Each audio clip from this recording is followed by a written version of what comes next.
Bayangan ini, virus Andes dari kapal pesiar di Atlantik sempat bikin geger dunia. Tapi, tunggu dulu, gimana kalau ancaman serupa sebenarnya udah mengintai persis di halaman rumah kita sendiri? Nah, di pembahasan kita kali ini, kita bakal bongkar tuntas soal keberadaan hantavirus di Indonesia. Tenang, kita nggak akan menebar panik, tapi kita akan fokus penuh ke fakta, sains, dan langkah nyata yang beneran bisa kita lakuin sehari-hari. Yuk, langsung kita bedah.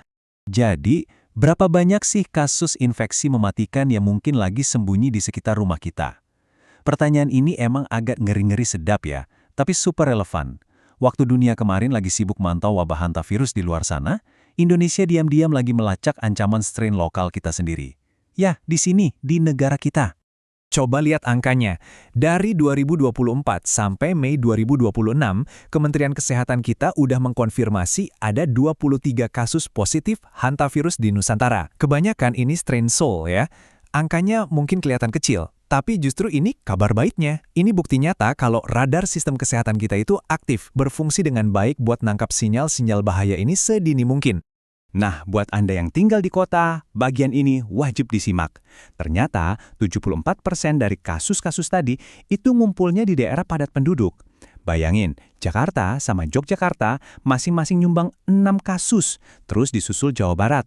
Jadi buang jauh-jauh deh pikiran kalau hantavirus ini cuma penyakit orang di pedalaman hutan. Ini murni resiko nyata di tengah hiruk-pikuk kota besar kita. Pakar kesehatan itu sering nyebut situasi kayak gini sebagai fenomena gunung es. Kenapa begitu? Karena ya walaupun kasus di manusia baru ketahuan di 9 provinsi, tikus-tikus yang bawa virus ini ternyata udah terdeteksi jalan-jalan di 29 dari total 38 provinsi kita. Gila kan? Apa yang kita lihat di permukaan sekarang ini kemungkinan besar cuma pucuk kecil dari realitas aslinya di lapangan. Terus, siapa biang kerok aslinya? Strain cell di Indonesia ini nggak dibawa sama tikus hutan yang aneh-aneh. Nggak, pembawanya itu ya tikus rumah dan tikus got biasa. Mereka ini hidup nempel banget sama kita. Apalagi di lingkungan kota yang padat, yang mungkin sanitasi sama urusan sampahnya masih butuh banyak perbaikan. Ini dia poin yang paling krusial. Anda itu sama sekali nggak perlu sampai digigit tikus buat terinfeksi. Transmisi utamanya justru lewat udara. Jadi virus ini nyebar waktu kita nggak sengaja ngehirup partikel debu yang udah kecampur sama urin, kotoran, atau air liur tikus. Ini ancaman yang benar-benar nggak kelihatan mata, dan sering banget kita abaikan. Misalnya nih, pas kita lagi asyik bersih-bersih gudang. Terus, kenapa kasusnya sering lolos dari pantauan? Masalahnya, gejala awal hantavirus ini kayak demam tinggi, badan pegal-pegal, sama mual, itu mirip banget sama demam berdarah atau dengue. Makanya, wajar kalau sering keliru diagnosis. Bedanya, hantavirus tipe ini tuh ganas banget menyerang ginjal kita. Makanya, klinik dan rumah sakit kita harus banget mulai nerapin pengawasan gejala yang lebih luas. Nggak cuma otomatis mikir, oh ini pasti DBD. Buat nangkap kasusnya dengan akurat, ketepatan waktu pengujian itu segalanya. Kalau di minggu pertama pas lagi akut-akutnya, tes RT-PCR itu juaranya.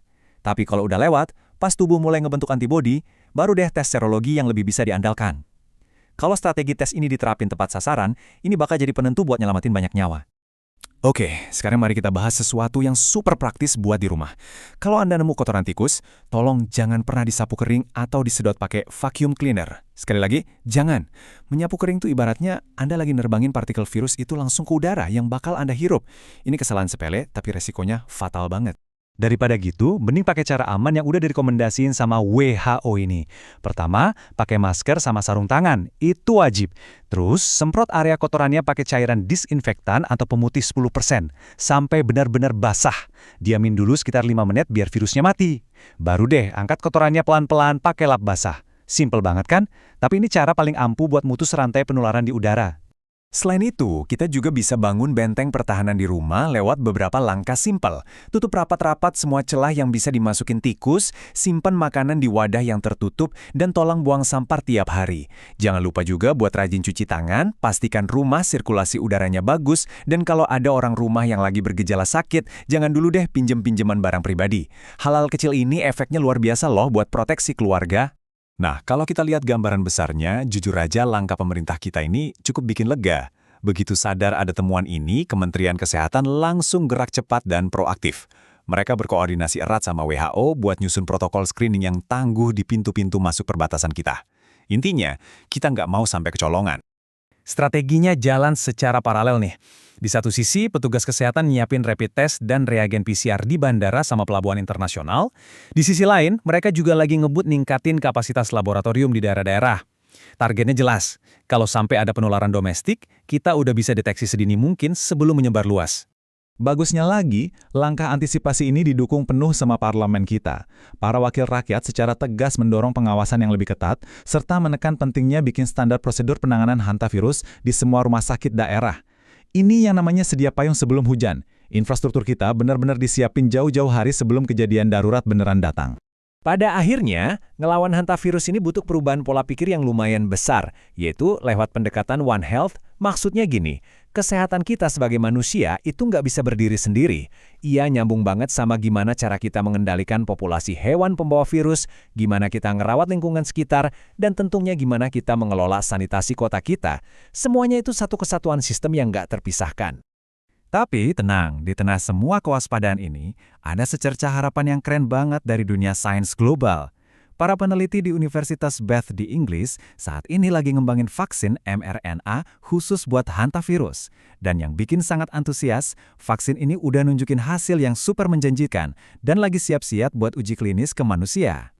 Dan tahu nggak, apa yang bikin terobosan vaksin ini benar-benar cocok buat negara kepulauan beriklim tropis kayak Indonesia?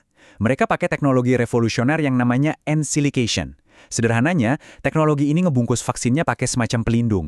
Jadi vaksinnya tetap stabil disimpan di suhu ruangan, nggak butuh pendingin khusus. Bayangin aja, ini bakal gampang banget buat didistribusiin sampai ke pelosok daerah. Jadi, seiring kita bergerak ninggalin rasa panik dan mulai nerapin strategi kesehatan yang lebih proaktif dan berbasis lingkungan, ada satu pertanyaan penting buat kita semua. Kalau kita sukses mengelola ancaman virus tersembunyi kayak hantavirus ini, mulai dari cara nyapu di rumah sampai ke kebijakan skala nasional, kira-kira seberapa besar dampaknya buat ngebangun ketahanan ekonomi dan kesiapan Indonesia di masa depan? Sesuatu yang patut direnungkan ya. Terima kasih udah ngikutin pembahasan kita kali ini. Tetap waspada, jaga kebersihan, dan sampai jumpa.